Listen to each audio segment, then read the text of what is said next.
A lot of this isn't going to make sense to you, and I'm sorry about that. I'm just going to start at the beginning, with the house.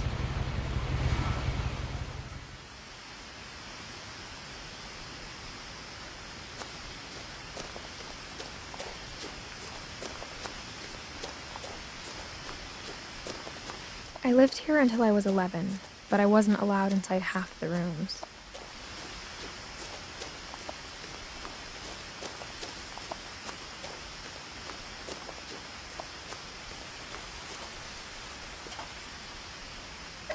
Inside the mailbox were bills from 7 years ago, marked urgent, open immediately.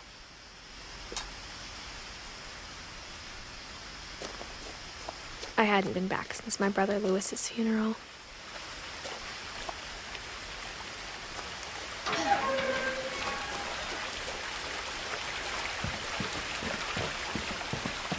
In her will, my mother left me a key, but didn't tell me what it unlocked.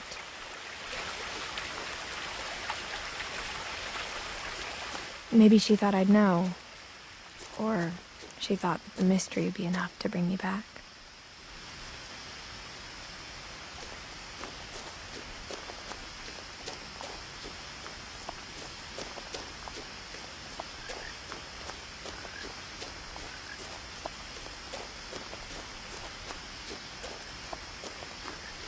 No one had driven this way in a long time, but I saw a few hoof prints.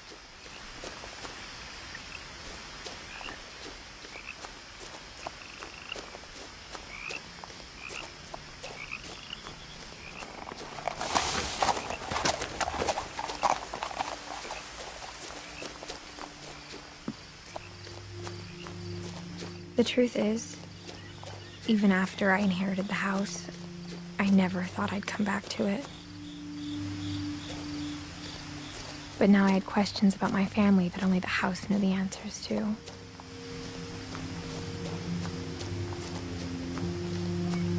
The house was exactly like I remembered it, the way I'd been dreaming about it.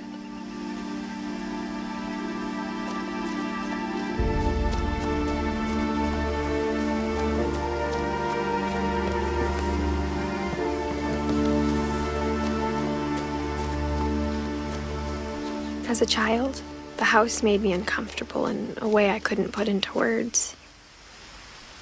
Now, as a 17-year-old, I knew exactly what those words were. I was afraid of the house.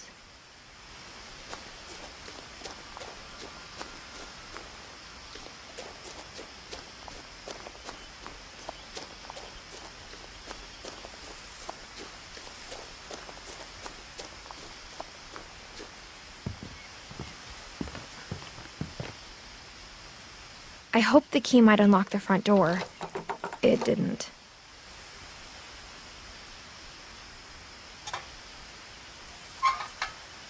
Looking in, I felt like the house itself had been waiting for me.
Crawling through the doggy door used to be a lot easier when I was 11.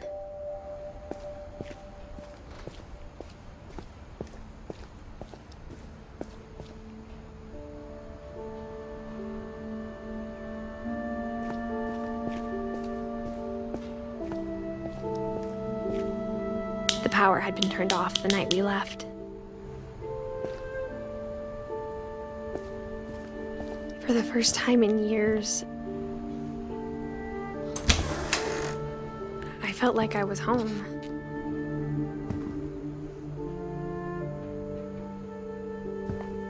But instead of a family, there were just memories of one.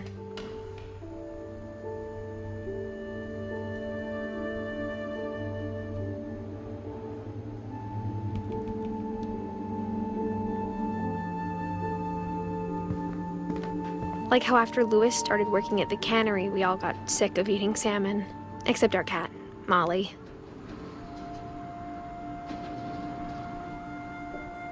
Or how only one restaurant would deliver to our house, so we had Chinese a lot.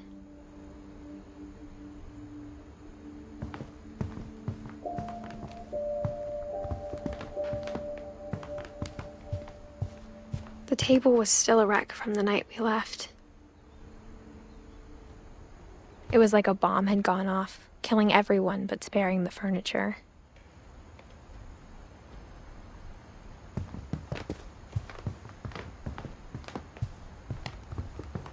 My mom was the only one of us who could imagine Great-Grandma Edie living in a nursing home.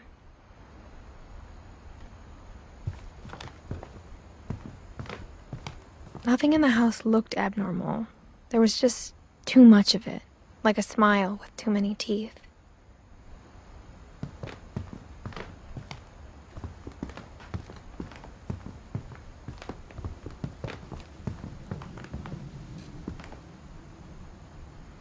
Even the fireplace had a story. Edie told me the bricks came from the original house, after it sank.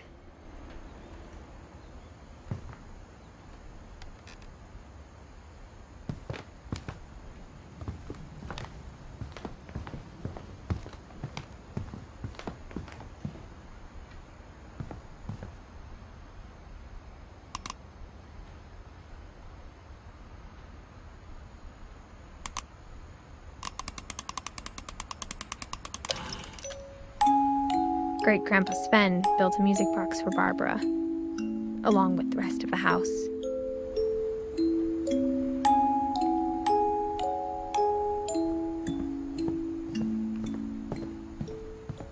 A lot of things got left behind in the whirlwind of that last night.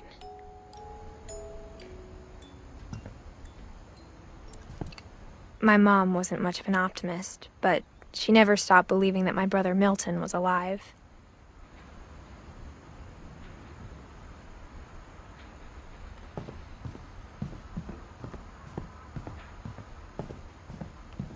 Mom always told me to stay out of the basement, so I wasn't too surprised when the key didn't fit.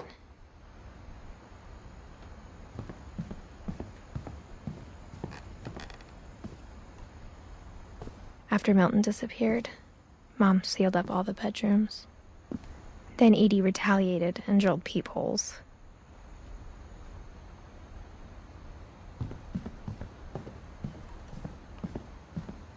Whenever people ask me about my family, the first thing they always want to know about is Barbara.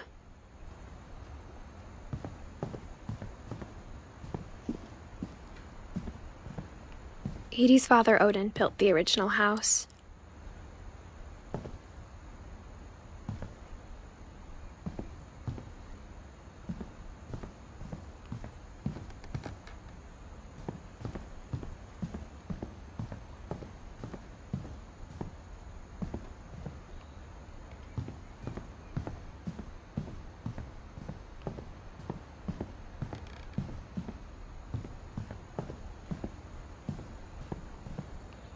I spent a lot of time playing in Great Uncle Walter's room.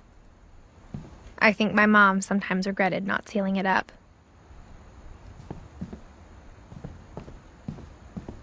Louis told me there were secret passages, but I never believed him.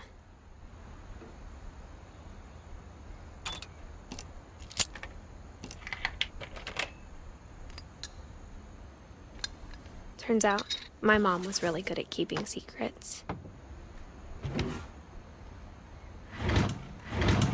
Now it was time to find out what my mom had been afraid of.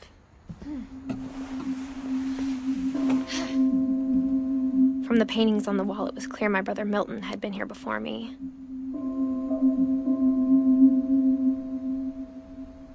Reading this, maybe it sounds like I had a plan.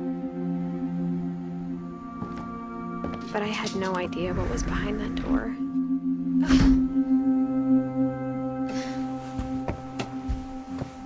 Just like I had no idea where all this was gonna lead.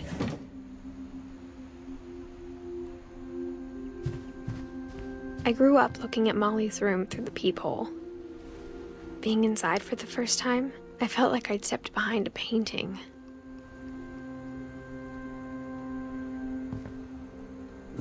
Molly's gerbil had a tiny bedroom with its own even tinier gerbil cage.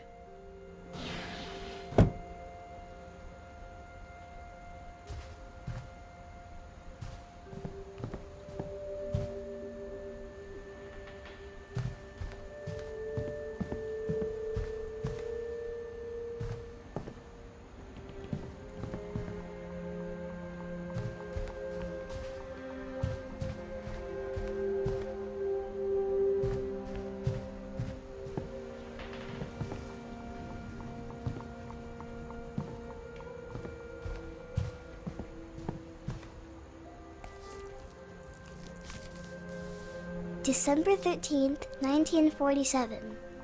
Dear Diary, I'll be gone soon, but I wanted to tell somebody about what's gonna happen. It started when Mom sent me to bed without dinner. I woke up and I was starving, so I looked around for something to eat.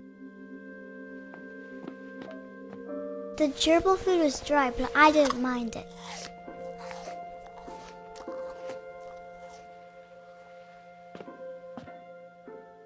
My Halloween candy was all gone.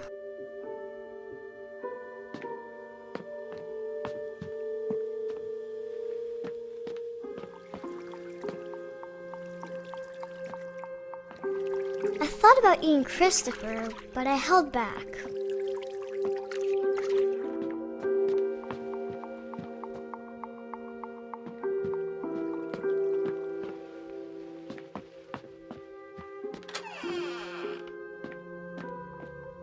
I kept eating and eating.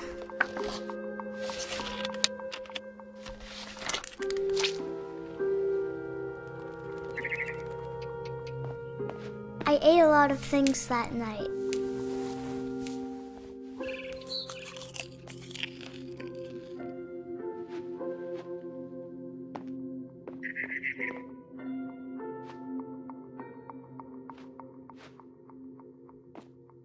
Then I heard chirping outside my window. It was a barn swallow going back to her nest. I reached out for her.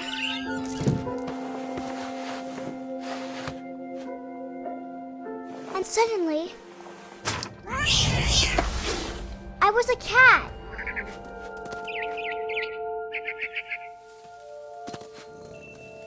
I tried to be quiet, but the bird was really scared.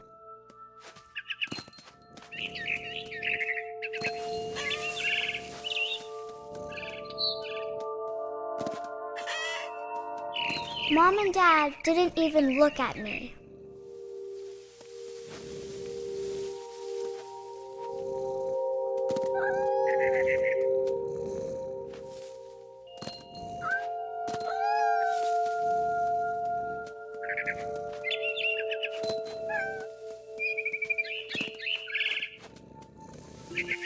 I jumped and I almost got her.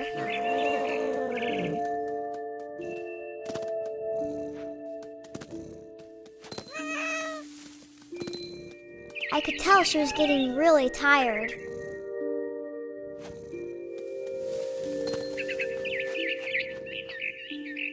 Now I was up in the big tree.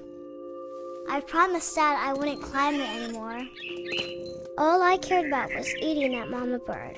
I gobbled her up. And suddenly, I was an owl.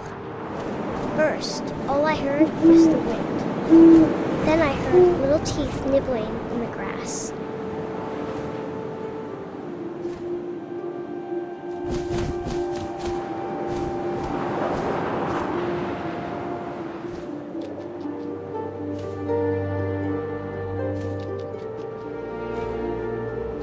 Rabbits.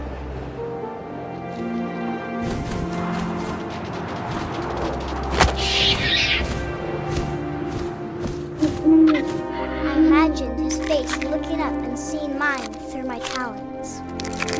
I swallowed him up, and I didn't chew one bit. Then I flew off to find something bigger.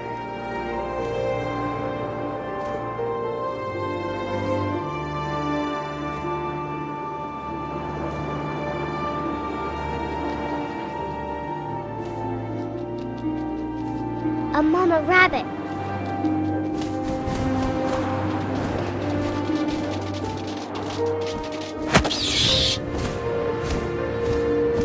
She was almost too big to carry. I started choking, but I couldn't stop eating. And suddenly, I was a shark.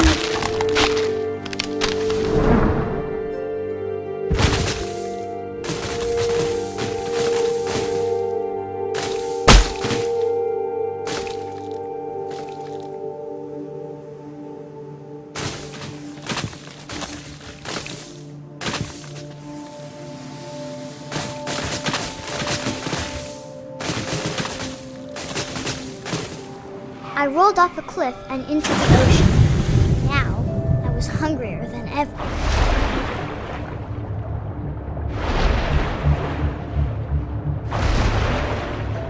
I wanted fat, juicy seals.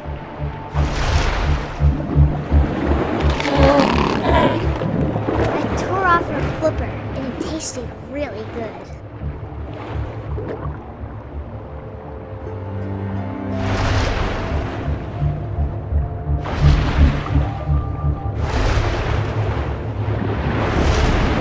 Grabbed on tight.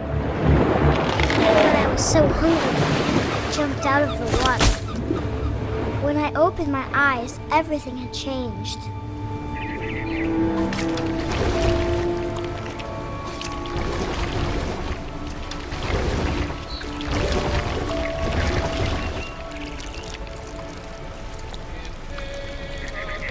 Now I was a monster, and I smelled people everywhere.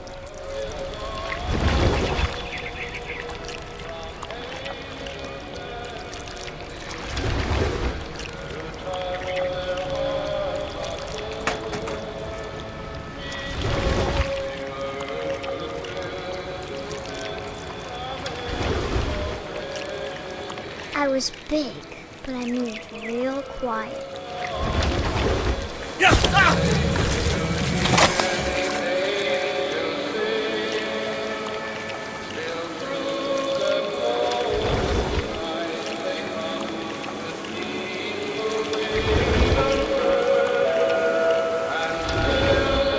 I wanted to stop, but also I didn't.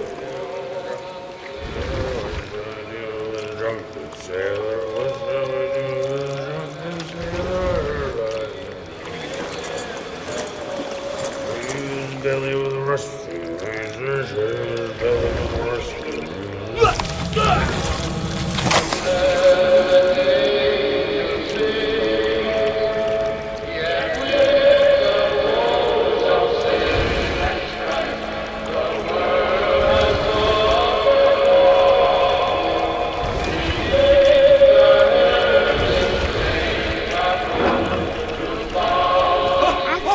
Passenger, I was still hungry. And across the water, I smelled something new. Something I had to have, so I swam towards it.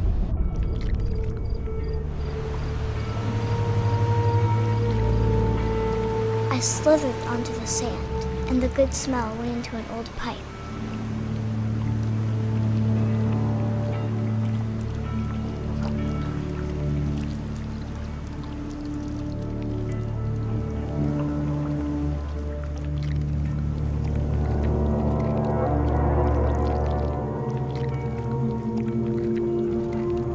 I got closer and closer.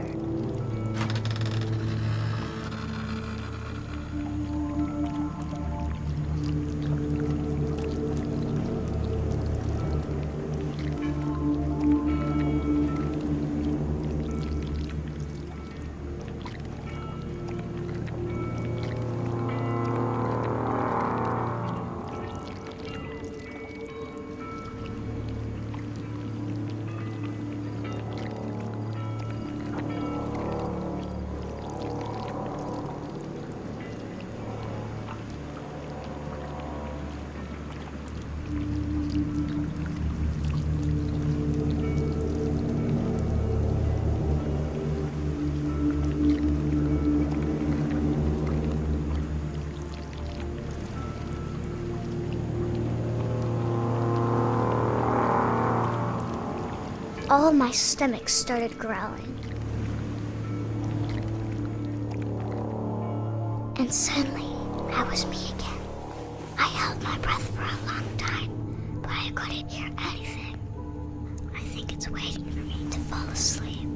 But it's not going to wait much longer. It needs to feed, and we both know I will be delicious.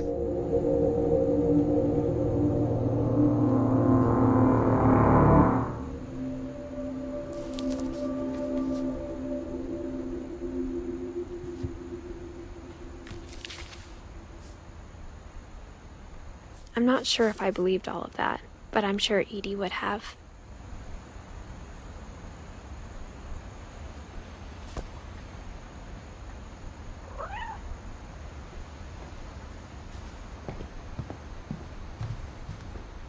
I can't describe it, but I felt like some part of Molly was still here.